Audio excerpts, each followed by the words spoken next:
ఈ కథనంలో కాస్త కలవరపరచొచ్చు. దీనికి సంబంధించి తగిన జాగ్రత్తలు తీసుకోవాలని ఆర్టీవీ సూచించడం జరుగుతోంది. This is distributing content viewer discretion is highly advised. ఇండియాపై మరోసారి విషాన్ని చిమ్ముతోంది పాకిస్తాన్. పాకిస్తాన్ ఆర్మీ జనరల్ షరీఫ్ చౌదరి ఆ కమెంట్స్ మరొక ముందే ఇండియాపై నోరు పారేసుకుంటున్నాడు. పాకిస్తాన్ రక్షణ శాఖ మంత్రిగా చెప్పుకుంటున్న వ్యక్తి, అవును, పాకిస్తాన్ రక్షణ శాఖ మంత్రిగా చెప్పుకుంటున్న వ్యక్తి ఖవాజా ఆసిఫ్ అదే చెప్తున్నాడు.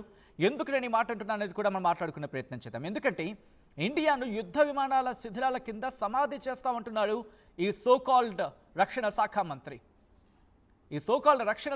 ఏమంటున్నాడు తెలుసా? ఇండియాను యుద్ధ విమానాల శిథిలాల కింద సమాధి చేస్తాడట. ఉగ్రవాదాన్ని ఆపాలంటూ ఇటీవల పాకిస్తాన్కు భారత్ వార్నింగ్ ఇచ్చింది. మరి ముఖ్యంగా భారత రక్షణ శాఖ మంత్రి రాజ్నాథ్ సింగ్ అలాగే ఆర్మీ చీఫ్ ఉపేంద్ర ద్వివేది వాళ్ళు వార్నింగ్ ఇచ్చిన తర్వాత ఇప్పుడు పాకిస్తాన్ రియాక్ట్ అవుతోంది. మరి ముఖ్యంగా ప్రపంచ పటంలో పాకిస్తాన్ను లేకుండా చేస్తామంటూ army chief Upendra Dwivedi warning ఇచ్చిన తర్వాత ఆర్మీ చీఫ్ కామెంట్స్తో ఇటు పాకిస్తాన్ వెన్నులో ఉణుకు పుడుతోంది. మళ్ళీ ఏ క్షణమైన భారత్ దాడి చేస్తుందేమని భయపడిపోతోంది. దీంతో భయంతో నోరు పారేసుకుంటున్నారు పాకిస్తాన్ లీడర్లు. ఇదే ఖవాజా ఆసిఫ్కి సంబంధించి మరీ ముఖ్యంగా ఆపరేషన్ సింధూర్ టైంలో ఇటు భారత్ యుద్ధ విమానాలు కూల్చేశారంటున్నారు కదా. ఆధారాలు ఎక్కడ అంటే కనుక సోషల్ మీడియాలో వెతకండి. ఈ వ్యక్తే కదా సోషల్ మీడియాలో అన్నాడు. సోషల్ మీడియా ఆధారాల, అది కూడా ఒక రక్షణ శాఖ మంత్రిగా, ఒక దేశానికి రక్షణ శాఖ మంత్రిగా చెప్పుకుంటున్న వ్యక్తి ప్రగల్భాలవి. ఇప్పుడు ఆ వ్యక్తి భారత్ యుద్ధ విమానాలకు సంబంధించి మాట్లాడుతున్నాడు. సమాధి చేస్తాడా? ఎవరిని సమాధి చేస్తారు, ఎవరిని చేశారు, ఎవరిని చేస్తున్నారు, ఎవరిని చేయబోతున్నారు, క్లారిటీ ఉండాలి. ఖవాజా ఆసిఫ్ నోరుంది కదా అని చెప్పి ఎడాపెడా వాగితే నోటికో రోజు కళ్ళం వేసే రోజు వస్తుంది. నోటికో రోజు మీకు మీరే కళ్ళం వేసుకోవాల్సిన రోజు వస్తుంది. మీ army chief so called field marshal Asif Munir వాడేదో పేల్తాడు. ఆ తర్వాత మీ ఆర్మీ జనరల్ అదిగో వీడేదో ఇంకోటి పేలుతాడు. మీ అందరికన్నా నేనే తక్కువ తెలియదు అంటాడు మీ పాకిస్తాన్ ప్రధాని షహబాజ్ షరీఫ్.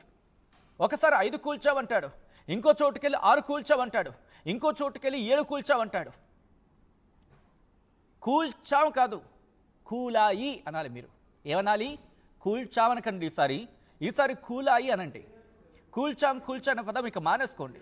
ఎందుకంటే మీ ఓటముల సంఖ్య అది. మావి కూలాయి అని మీరు ఒప్పుకోండి. అంటే పాకిస్తాన్ యుద్ధ విమానాలు కూలిపోయని చెప్పి ఒప్పుకోండి. అక్కడ ఒప్పుకోరే మీరు. అన్ని ప్రగల్భాలే. అండ్ ఈరోజు వీడొచ్చు అంటాడు.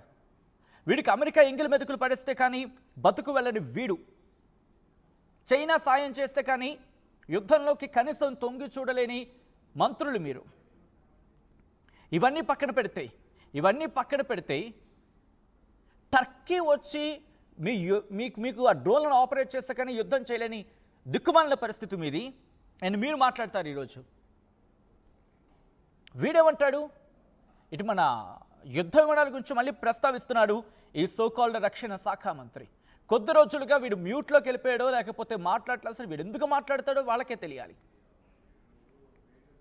ఎందుకు మాట్లాడతాడో తెలియాలి వీళ్ళకే. ఇండియాపై మరోసారి విషం చిమ్మిన పరిస్థితి. అసలు ఎందుకు వీడు ఇలా మాట్లాడుతున్నాడనే కదా చాలామంది డౌట్ వచ్చేది.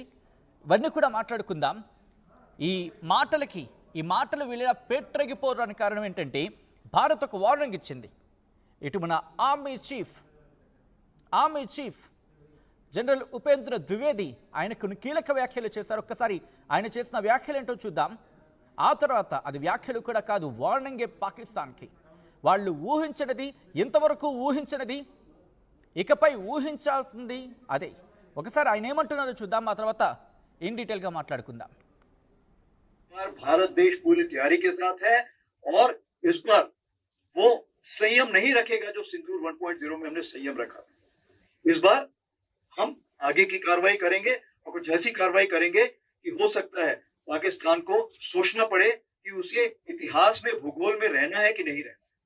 अगर उसे भूगोल में अपनी जगह बनानी है तो उसके लिए उसे जो स्टेट स्पॉन्सर्ड टेररिज्म जिसको हम बोलते हैं, यानी कि उसका देश जो टेररिज्म को स्पॉन्सर कर रहा है उसे रोकना पड़ेगा। तो आप अपनी पूरी तैयारी करके रखिए और अगर परवरदिगार चाहेंगे, भगवान चाहेंगे, भाई गुरु चाहेंगे तो बहुत जल्दी ही आपको मौका मिलेगा। उसके लिए ऑल द बेस्ट। जय हिंद। इस बार भारत देश पूरी तैयारी के साथ है और इस बार वो संयम नहीं रखेगा जो सिंदूर 1.0 में हमने संयम रखा। इस बार हम आगे की कार्रवाई करेंगे और कुछ ऐसी कार्रवाई करेंगे कि हो सकता है पाकिस्तान को सोचना पड़े कि उसे इतिहास में, भूगोल में रहना है कि नहीं रहना। अगर उसे भूगोल में अपनी जगह बनानी है तो उसके लिए उसे जो स्टेट स्पॉन्सर टेररिज्म जिसको हम बोलते हैं, यानी कि उसका देश जो टेररिज्म को स्पॉन्सर कर रहा है उसे रोकना पड़ेगा। तो आप अपनी पूरी तैयारी। సో చూసారు కదా ఆయన ఏమంటున్నారు. ఆయన చాలా క్లియర్గా చెప్పుకొచ్చారు. మీకు ఈ భూమి మీద ఉండాలంటే, ఈ భూప్రపంచంలో ఉండాలంటే మీరు స్టేట్ స్పాన్సర్డ్ టెర్రరిజంని విడిచిపెట్టండి, మీరు ప్రోత్సహిస్తున్న ఆ ఉగ్రవాదాన్ని విడిచిపెట్టండి. ఇది క్లియర్ కట్. ఏమని? మీరు ప్రోత్సహిస్తున్న ఆ స్టేట్ స్పాన్సర్డ్ టెర్రరిజాన్ని విడిచిపెట్టండి. విడిచిపెడితే కనుక మీకు ప్రపంచంలో చోటు ఉంటుంది, భూగోళంలో మీకు చోటు ఉంటుందని చెప్పి.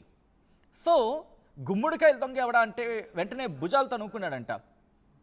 సో అలా ఉంది వీళ్ళ పరిస్థితి. మనకు ఒక సామెత ఉంటుంది కదా, గుమ్మడికాయలు దొంగ ఎవడంటే వెంటనే భుజాలు తనుకున్నాడంట. అమ్మ నేనే నుంచి ఇలాగే ఉంది వీళ్ళ పరిస్థితి.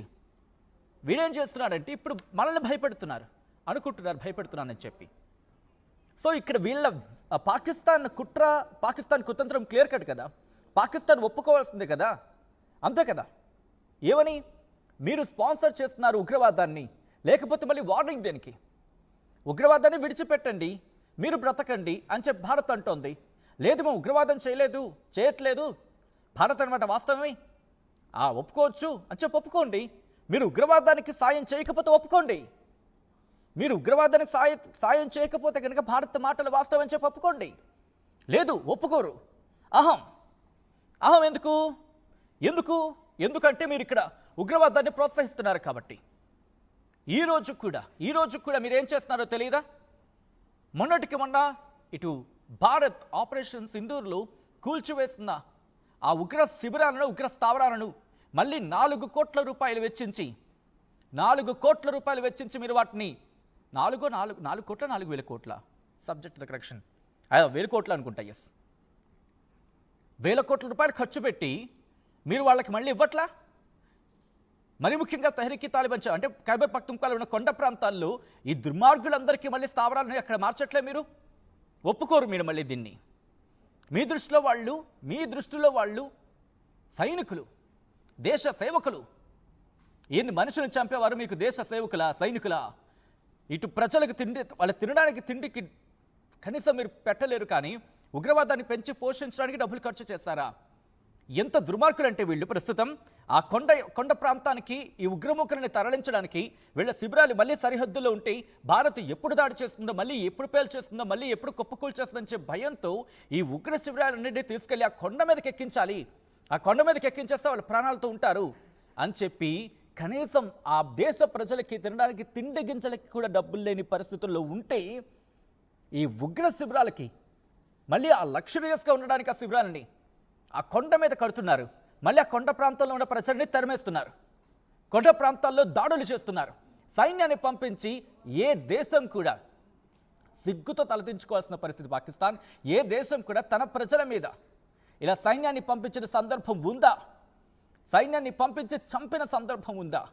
సిగ్గులేని పాకిస్తాన్కి మాత్రమే అది చెల్లుతోంది. ఎందుకంటే కొండ ప్రాంతానికి సైనికులు పంపించి అక్కడ జనాలని అక్కడ ఒక మారణ హోమం సృష్టించి దాన్ని మళ్ళీ భారత్ మీద రుద్ది అక్కడ తెహ్రీక్ తాలిబాన్ మేమే మీ భారతం పడుతున్నాం అని చెప్పి ఒప్పుకున్న తర్వాత, లేకపోతే వాళ్ళు క్లెయిమ్ చేసుకున్న తర్వాత వాళ్ళనేవి అనలేక మళ్ళీ చుట్టూ తిరిగి భారత్ మీదే ఈ నిందను మోపి భారత్ మీద మళ్ళీ ఇంత ఇబ్బందికర ఆ వర్డ్స్ నేను చెప్పే ప్రయత్నం కూడా చేయట్లా. ఆ నిందను భారత్ మీద మోపే ప్రయత్నం చేస్తున్నా మీరు కాదా దుర్మార్గులు? మీ రాజకీయ నాయకులు కాదా? సీదా సవాల్ ఇది, సీదా సవాల్. ఈరోజు ఖైబర్ పఖ్తూన్ఖ్వా మీరొద్దంటోంది, బెలూచిస్తాన్ మీరొద్దంటోంది, సింధ్ మీరొద్దంటోంది, గిల్గిత్ బాల్తిస్తాన్ మీరొద్దంటోంది. ఒక్క సమాధానం చెప్పు నువ్వు షహబాజ్ షరీఫ్. ఎవరిదిరా ఇదది ఆజాదీ కశ్మీర్ అంట. ఎవడిచ్చాడ్రా మీకు ఆజాదీ కశ్మీర్ అని? మీ మహిళ మాజీ క్రికెటర్ కామెంటరీ బాక్స్లో కూర్చొని అటువంటి ప్రగల్భాలు పలుకుతూ ఉంటే ఏ నోరెందుకు మెరపరు? మీరు సోకాళ్ళు అంటున్న ఆ ఆజాదీ కశ్మీర్ ప్రజలే కదా ఈరోజు మీరు వద్దని చెప్పి మిమ్మల్ని తరిమేస్తోంది, అక్కడి నుంచి మీ సైన్యాన్ని తరుముతోంది. మాట్లాడరా మీరు? బట్ ఈరోజు ఇటువంటి ప్రగల్భాలు మళ్ళీ మీకు. ఖ్వాజా ఆసిఫ్, మీకు నోరు, కోర్స్ నోరు ఉందని అనుకుంటున్నా, నోటుతో మాట్లాడండి, కొంచెం నీట్గా మాటలు వస్తాయి. ఒక్కసారి ఆ మాటలు కనుక ఏంటంటే వీళ్ళు ఇండియాను సమాధి చేస్తారట, మన యుద్ధ విమానాల కిందనే భారత్ను సమాధి చేస్తారట. గుర్తు పెట్టుకో షహబాజ్ షరీఫ్, పిచ్చి పిచ్చి మాటలు నీ మంత్రుల చేత మాట్లాడిస్తే ఇక్కడ ఊరుకునే ప్రసక్తి ఎవరిది లేదు. తాట తీస్తాం చెప్తున్నాం. నీకేదో అనుకుంటున్నావేదో, నాకు యుద్ధ విమానాలు చైనా ఇచ్చేస్తుంది, యుద్ధ విమానాలు అమెరికా ఇచ్చేస్తుంది. నీకు అర్థం కానిది ఏంటంటే వాళ్ళు ఇచ్చే స్టెల్త్ ఫైటర్స్ ఉంటాయి. అమెరికా నీకు ముష్టి పడేసే స్టెల్త్ ఫైటర్లు కనుక ఉన్నాయనుకుందాం, అమెరికాకు తిక్కరేగింది అనుకో, నువ్వు గాల్లో ఉండగా బటన్ నొక్కుతుంది, ఆగి సస్తాయి అవి. ఆ రోజు నీ ఫైటర్ జట్లు ఏం పనిచేస్తావు, అది గుర్తుపెట్టుకో. ఇక చైనాదంటావా, అది ఎలా అది ఏ మేరకు పనిచేస్తాయో మనం చూసావు. నువ్వు భారత్ మీదకి ప్రయోగించావు, నువ్వే కదా ప్రయోగించింది. అప్పుడు నువ్వు కదా కలుగులో దాక్కని బటన్ నొక్కింది, అంతే కదా. నువ్వు కలుగులో దాక్కని బటన్ నొక్కుతూ ఉంటే వచ్చేస్తూ ఉంటాయి. సో ఎవరి దన్ను చూసుకొని రెచ్చిపోతున్నావు? ఏదో సౌదీ అరేబియా నీతో ఉందనుకుంటున్నా, ఎన్ని జతకట్టలేదు, ఎన్ని అంతెందుకు. అటు చూడు పరిస్థితి, పశ్చిమ దేశాల పరిస్థితి చూడు. నేటో దేశాలే వాళ్ళ మీద దాడి జరిగి అని చెప్పి వాళ్ళు క్లెయిమ్ చేసుకుంటున్న సందర్భంలో కూడా అన్ని దేశాలు వెళ్ళి కట్టకట్టుకొని రష్యా మీద ఏం పడిపోలే. కాబట్టి అక్కడ నీకున్న స్ట్రెంత్ ఏంటి, నీ బలం ఏంటి, నీ బలగం ఏంటి, నీ బలహీనత ఏంటి, అన్నీ చూసుకుని ఎవడైనా రంగంలోకి దిగుతాడు. అంతే తప్ప నిన్ను చూసుకొని తగుదనమ్మా అని చెప్పి యుద్ధంలోకి దిగితే వాళ్ళకు వాత మామూలుగా ఉండవు ఇంకా. కాబట్టి ఖ్వాజా ఆసిఫ్, షహబాజ్ షరీఫ్, ఆసిఫ్ మునీర్, మిస్టర్ సోకాల్డ్ చౌదరి,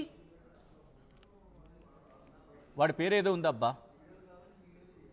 షరీఫ్ చౌదరి. కాబట్టి కాస్త జాగ్రత్తగా ఆచి తూచి మాట్లాడండి. మీకు నోటుకు వచ్చింది కదా అని చెప్పి మాట్లాడుకుంటూ ప్రగల్భాలు పలుకుంటూ పోతే కనుక ఏదో ఒకరోజు భారత్ ధీటైన సమాధానం చెప్తుంది.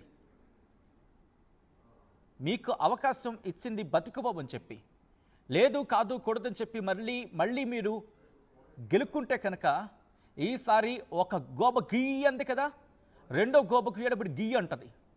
ఆ తర్వాత మీ ప్రజలు మీకు సమాధానం చెప్తారు. ఒక్కసారి ఇదే అంశానికి సంబంధించి ఇంతగా ఇక్కడికి వెళ్ళిపోవడం కారణం ఏంటంటే, కొద్ది రోజుల క్రితం వీళ్ళు, నేను నీకు అంటున్నాను కదా ఆ కారణం గురించి మాట్లాడుకుందామని చెప్పి, సరిహద్దుల్లో పాకిస్తాన్ కవ్వింపు చర్యలకు పాల్పడుతోంది. అక్కడ ఖైబర్ పఖ్తుంఖ్వాలో తెరికి తాలిబాన్ దాడులు చేస్తూ ఉంటే, లేకపోతే వాళ్ళకి సంబంధించి అక్కడ ఇష్యూస్ ట్రిగ్గర్ అవుతూ ఉంటే భారత్ చేయించిందండం. ఆ నెపం పెట్టుకొని సరిహద్దులో కవ్వింపు చర్యలకు దిగడం, కవ్వింపు చర్యలే కాదు కాల్పులకు తెగబడ్డం, ఇవన్నీ జరుగుతూ ఉంటే భారత్ చూస్తూ ఊరుకోవాలా? భారత సైన్యాధ్యక్షుడు చూస్తూ ఊరుకోవాలా? నీలాంటి సైన్యాధ్యక్షుడు కాదు ఆసిఫ్ మునీర్, మా సైన్యాధ్యక్షుడు.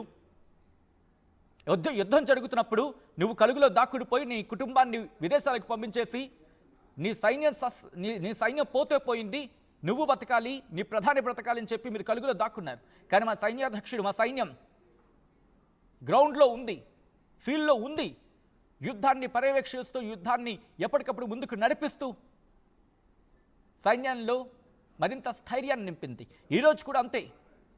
మా ఆర్మీ చీఫ్ నీలాంటి అసలు మాతో పోల్చుకునేందుకు కనీసం రవ్వంత కూడా ఆ అధికారం హక్కు నీకు లేదు ఆసిఫ్ మునీర్. ఈరోజు మా ఆర్మీ చీఫ్ సైన్యం దగ్గరకు వచ్చి సైన్యంతో మాట్లాడి వాళ్లకు ధైర్యాన్ని నింపి, మీరు ధైర్యంగా ఉండండి, ఈసారి కనుక ఆపరేషన్ 2 కనుక ఎదురైతే ముందే మనం కొడతాం అని చెప్పి వాళ్ళకి ధైర్యం చెప్పడమే కాదు, ఆన్ ద రికార్డ్ నీకు వార్నింగ్ ఇస్తున్నాడు, నీకు నీ దేశానికి వార్నింగ్ ఇస్తున్నాడు. అది మా భారతదేశం అంటే, అది మా భారత స్థైర్యం అంటే. మీలా దొంగచాటుగా కొట్టే రకాలు కాదు ఇక్కడ ఎవడును. కాబట్టి ఈసారి నోటుకొచ్చినట్టు వాకి, నోటుకొచ్చినట్టు పేలాపన పేలితే కనుక ఖ్వాజా ఆసిఫ్ ఇప్పటికైనా నీకు సవాల్ చేస్తోంది భారత మీడియా, సమాధానం చెప్పు. షో ద ప్రూఫ్ ఆయన మళ్ళీ ఆయనకు సోషల్ మీడియాలని చెప్పి అది మరి జోకర్ గాడిలో ఉంటుంది ఏకంగా. సోషల్ మీడియాలో చూసుకోండి అని చెప్పి అంతర్జాతీయ మీడియా కూర్చొని చెప్పడం కాదు యుద్ధం చేయడం అంటే. నీకు నీ ప్రధానికి నీ ఫీల్డ్ మార్షల్కి బహుశా అది ఆట అయ్యుండొచ్చేమో, కానీ ఈసారి నోరు పారేసుకోమని ఉంది, జాగ్రత్తగా ఆచితూచి మాట్లాడండి. Social media centre of gravity ఇలాంటి ఎదవ కబుర్లు మాట్లాడితే ప్రపంచం ముందు జోకర్లు కూర్చునేది. ఎవడి అండ చూసుకుని మీ పేటలోగిపోతున్నారు గుర్తుపెట్టుకోండి. మీరు కనుక ఇటువంటి పిచ్చి పిచ్చి ప్రలాపనలు పేలితే ఎవడి అండా లేకుండా మీకు పోతుంది. బహుశా అనుకుంటున్నారేమో కొద్ది రోజుల్లో స్టెల్త్ ఫైటర్స్ ఇటు చైనా నుంచి వస్తాయి, ఇంకొక 6-7 నెలల్లో ఆ ఫైటర్స్ పట్టుకొని భారత్ మీద దిగిపోవచ్చు అని చెప్పి. నీకు చైనా ఒకటే ఉందేమో అనుకుంటున్నాము, అడుక్కుంటే నీకు వచ్చే డబ్బులు అవి. కానీ భారత్కు ఆదరణతో వస్తున్న ఫైటర్లు ఉన్నాయి, ఫైటర్ జెట్స్ ఉన్నాయి, అంతటికి మించి స్థైర్యం ఉన్నాయి. ఒక్కసారి మన ఆర్మీ చీఫ్ ఉపేంద్ర ద్వివేది ఏమన్నారో చూద్దాం.